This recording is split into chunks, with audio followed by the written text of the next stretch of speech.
du désert de ton âme? Et si, dans le silence le plus profond de la douleur et du doute, il allumait un buisson ardent dans ton cœur et t'appelait par ton nom?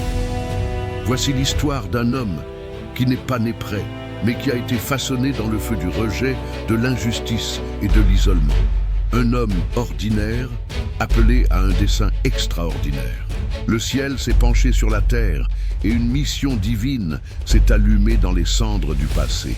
Prépare-toi maintenant à revivre le parcours de Moïse comme tu ne l'as jamais vu, avec intensité, vérité spirituelle et révélation pour notre temps. Dans cette épopée, tu verras bien plus que la libération d'un peuple. Tu verras la délivrance d'un cœur asservi par la peur. À chaque transition de scène, nous dévoilerons les coulisses du combat intérieur qui précède l'appel. Comment Dieu visite l'âme blessée et la transforme en voix prophétique. Comment le désert, au lieu d'être la fin, devient le lieu où le but divin naît. Moïse, élevé comme un prince mais choisi comme prophète. Un exil qui devient l'école de Dieu. Le récit qui se déroule ici ne concerne pas seulement Moïse, mais chacun de nous. Il parle du poids de porter un passé confus et de l'appel vers un avenir glorieux. Il parle des questions sans réponse et du moment précis où Dieu répond. La traversée de la mer Rouge sera plus qu'un miracle. Ce sera le symbole de la rupture avec tout ce qui nous paralyse spirituellement. Une traversée que nous devons tous faire, guidés par la foi. Tu marcheras sur les terres égyptiennes, tu entendras le cri des opprimés, tu ressentiras le poids de la mission et tu découvriras que Dieu choisit les improbables pour accomplir l'impossible. À chaque scène, ton cœur sera confronté à cette vérité. Il n'y a pas de limite pour celui qui se rend à l'appel de Dieu. Nous serons conduits sur les montagnes de la révélation, dans les vallées de la crise, jusqu'à la plénitude d'un Dieu qui n'oublie jamais ses promesses. Prépare-toi, car ceci n'est pas seulement l'histoire d'un libérateur, c'est l'éveil d'une génération qui doit se lever. Moïse 2025 n'est pas un film ordinaire, c'est un cri prophétique en images, un voyage à travers le temps et l'esprit, un rappel que quand Dieu appelle, même l'impossible s'incline. Au commencement, il y avait la confusion. Une mère hébreu, le cœur déchiré, place son fils dans un panier de roseaux et le dépose sur le Nil.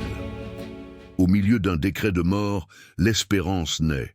Moïse ne le savait pas encore, mais Dieu avait déjà posé sa main sur lui. Tandis que le monde décidait de sa fin, le ciel préparait un nouveau commencement. Sauvé par les eaux, élevé dans le palais des oppresseurs, Moïse grandissait entre deux identités, celle du peuple qui souffrait et celle de ceux qui causaient la douleur. La cour d'Égypte l'habillait en prince, mais son cœur entendait les gémissements des esclaves. Cette tension invisible le consumait de l'intérieur. Le sang hébreu battait fort, même au milieu des marbres et des colonnes de l'Égypte. Jusqu'au jour où, poussé par un sens brûlant de la justice, Moïse se lève et tue. En un instant, tout s'effondre. Du palais au désert, de l'honneur à la fuite, de la promesse à l'oubli. Il fuit non seulement Pharaon, mais aussi lui-même. Le désert n'était pas seulement un lieu géographique, c'était une prison de l'âme. Pendant des années, Moïse a vécu comme un homme ordinaire, effacé par le temps et la culpabilité. Celui qui était autrefois un prince était désormais un berger de brebis étrangères. Le bruit du silence était assourdissant. Il se demandait, Dieu se souvient-il encore de moi? Mon histoire s'est-elle arrêtée là? Mais c'est précisément là où personne ne le voyait, que Dieu le préparait. C'est là, sur le mont Horeb, que le ciel a déchiré l'ordinaire. Un buisson brûlait, mais ne se consumait pas. Moïse s'en approche, curieux, sans savoir que son passé, son présent et son avenir étaient sur le point d'entrer en collision. Dieu l'appelle. Moïse, Moïse. Et en prononçant son nom, il rallume un destin. L'homme qui croyait être oublié était en réalité choisi. Le Dieu qui se tait un temps parle avec puissance au moment exact. La voix qui sort du buisson n'est pas seulement un appel, c'est une renaissance. Moïse ôte ses sandales. Le sol est saint. Son ancienne identité doit être laissée là. Les cendres de l'échec sont échangées contre la flamme du dessein. Et ce que Dieu dit n'est pas une proposition, mais une convocation. Je t'enverrai. Et comme beaucoup d'entre nous, Moïse répond avec crainte, « Qui suis-je pour cela ?» Le libérateur dont le peuple a besoin n'est pas le plus fort, mais le plus obéissant. Et là, dans le désert, Dieu commence à façonner l'instrument qui changera l'histoire. Le buisson brûlait à l'extérieur, mais la véritable flamme brûlait maintenant à l'intérieur. Moïse descend de la montagne avec un nouveau poids, celui de la gloire. Une mission qui ne se porte pas sur les épaules, mais dans l'esprit. Et à partir de ce moment-là, l'Égypte n'affrontera plus seulement un homme, mais le Dieu qui marche avec lui. Le passé ne définit plus Moïse. L'appel le transforme. Moïse retourne en Égypte, mais il n'est plus le même homme. Il ne revient pas avec une couronne, mais avec un bâton. Il ne porte pas la tunique royale, mais porte le sceau de l'autorité divine. Dans son cœur, la crainte de la mission. Dans son esprit, la certitude que Dieu marche avec lui. Le palais qui fut jadis sa maison est désormais un territoire de confrontation. Et l'homme qui avait fui Pharaon revient maintenant pour le défier au nom du « Je suis ». Devant le trône de Pharaon, Moïse ne parle plus comme avant. Il ne discute pas avec des arguments humains, mais avec des paroles jointes. Ainsi parle l'Éternel, laisse aller mon peuple. Mais la délivrance ne commence pas par une réponse favorable. Elle commence par un endurcissement. Le cœur du roi se ferme et l'oppression s'intensifie. C'est là que commence le véritable combat, non seulement contre Pharaon, mais contre le doute, la peur et la faiblesse de la foi face au refus. Dieu, cependant, ne se presse pas. À chaque refus du roi, il révèle davantage sa gloire. Fléau après fléau, l'Égypte tremble devant la puissance divine. Les eaux deviennent du sang, les ténèbres obscurcissent le soleil, les bêtes tombent malades, la nature se soumet. Chaque jugement est un appel à la repentance, et chaque signe est un rappel. Dieu combat pour ceux qui n'ont pas de voix. Moïse, autrefois timide, est désormais la bouche de Dieu face au Dieu de la terre. Mais tandis que l'Égypte saigne, les Hébreux ressentent aussi le poids de l'attente. Ils crient, ils questionnent, ils se révoltent. Et Moïse, bien qu'envoyé par Dieu, souffre lui aussi. Il tombe à genoux dans la prière et crie « Seigneur, pourquoi m'as-tu envoyé ?» Mais Dieu ne recule pas. Il le fortifie, car l'obéissance ne reçoit pas toujours des applaudissements immédiats. Parfois, elle apporte la solitude, jusqu'à ce que la promesse s'accomplisse. Alors Dieu ordonne la préparation de la Pâque. Un agneau est immolé, le sang est appliqué sur les portes, et cette nuit-là, le jugement de Dieu passe sur la terre. Là où il y a du sang, il y a délivrance. Là où il y a obéissance, il y a salut. L'Égypte se réveille en pleurs. Les premiers-nés tombent. Et enfin, Pharaon cède. Le peuple peut partir. Mais l'histoire est loin d'être terminée. Moïse conduit une multitude d'anciens esclaves, non seulement vers une nouvelle terre, mais vers une nouvelle identité. Il marche, non seulement hors d'Égypte, mais au-devant d'une promesse. Pourtant, le chemin de la foi est rarement direct. Devant eux, la mer. Derrière eux, les chars de Pharaon. Le peuple crie. La peur revient. Et Moïse prie. Alors Dieu répond. Pourquoi cries-tu vers moi? Dis au peuple de marcher. Et avec le bâton levé, la mer s'ouvre. Un mur d'eau se dresse de chaque côté. Le peuple traverse à sec. L'impossible se soumet à l'ordre du Très-Haut. Et lorsque les ennemis tentent de suivre, les eaux se referment. La mer qui avait ouvert un passage devient aussi le sceau du jugement. Là, sur la rive du miracle, le peuple chante. Myriam danse. Moïse loue. Mais le plus grand défi n'a pas encore été vaincu. Ce n'est ni l'Égypte, ni la mer, c'est le cœur humain.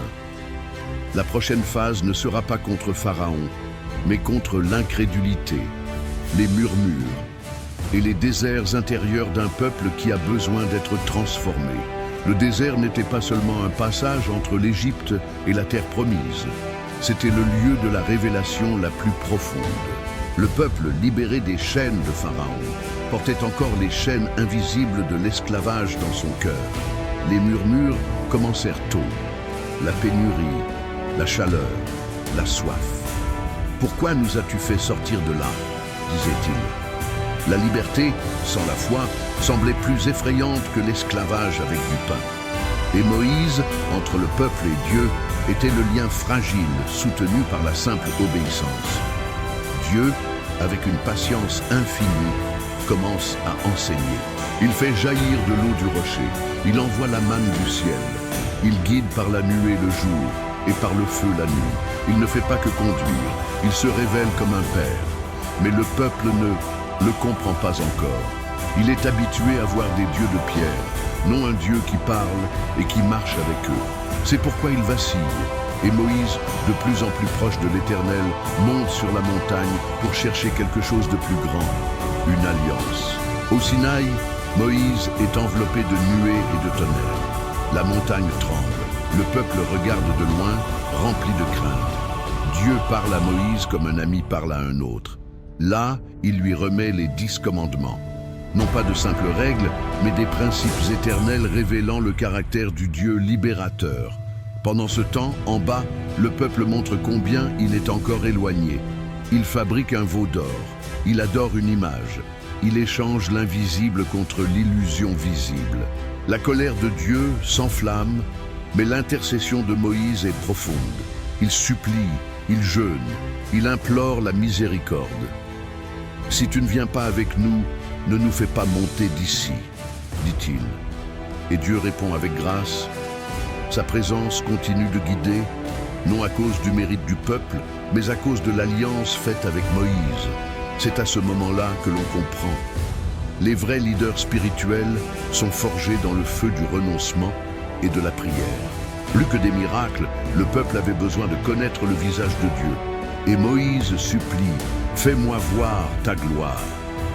Et Dieu le cache dans le creux du rocher, passe devant lui et proclame son nom. Une scène si puissante, si sainte, que le visage de Moïse en descend resplendissant. Il porte la marque de l'intimité. Il n'y a plus de doute, cet homme a été avec Dieu. Mais même Moïse n'a pas échappé aux limites humaines. La pression du peuple, les murmures constants, les erreurs commises, tout cela pèse. Un jour, il frappe le rocher, alors que Dieu lui avait ordonné simplement de parler. Et cette désobéissance, fruit de l'épuisement spirituel, lui coûte l'entrée dans la terre promise. Une douleur silencieuse, une leçon éternelle. Même les plus grands sont petits devant la sainteté de Dieu. Malgré cela, Moïse va jusqu'au bout. Il guide le peuple avec fermeté et douceur. Il transmet des paroles prophétiques. Il forme des leaders. Il prépare la nouvelle génération. Sa mission n'était pas d'entrer, mais de former ceux qui entreraient. Du haut du mont Nebo, Dieu lui permet de voir la terre de loin.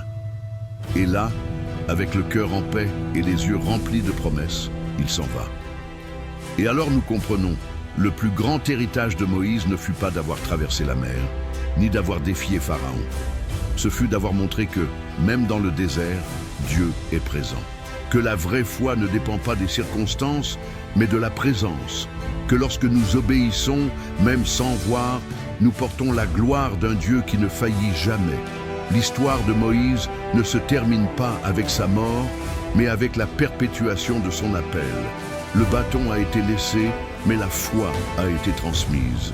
Ceux qui avaient été esclaves étaient désormais prêts à hériter d'une terre. Et plus encore, ils étaient prêts à hériter d'une identité. Moïse nous enseigne que le véritable miracle n'est pas d'ouvrir la mer, mais de transformer des cœurs endurcis en adorateurs du Dieu vivant. Chaque pas de son parcours résonne à travers le temps. Chaque cri, chaque renoncement, chaque larme versée devant Dieu a construit un chemin de foi que nous empruntons encore aujourd'hui. L'itinéraire de Moïse pointe vers quelque chose de plus grand, vers le Messie à venir. Il fut libérateur, médiateur, prophète. Mais sa vie annonçait aussi celui qui libérerait de manière définitive, non seulement de l'Égypte, mais du péché et de la mort, Jésus-Christ, l'agneau parfait. Ce film n'est pas seulement un souvenir du passé, c'est un miroir du présent. Dieu appelle encore, il convoque encore, il continue de rencontrer ses élus dans les déserts, au cœur de vieilles culpabilités, au sein d'histoires apparemment brisées. Et tout comme il l'a fait avec Moïse, il veut le faire avec toi. Peu importe ce que le monde a dit, si Dieu t'a appelé, c'est lui-même qui te rendra capable. Alors, lorsque les eaux te sembleront infranchissables, souviens-toi, il y a un bâton qui se lève. Il y a un Dieu qui ouvre des chemins là où il n'y a pas d'issue.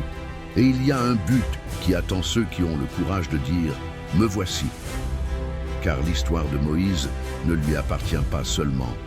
Elle est celle de tous ceux qui osent obéir à l'appel divin.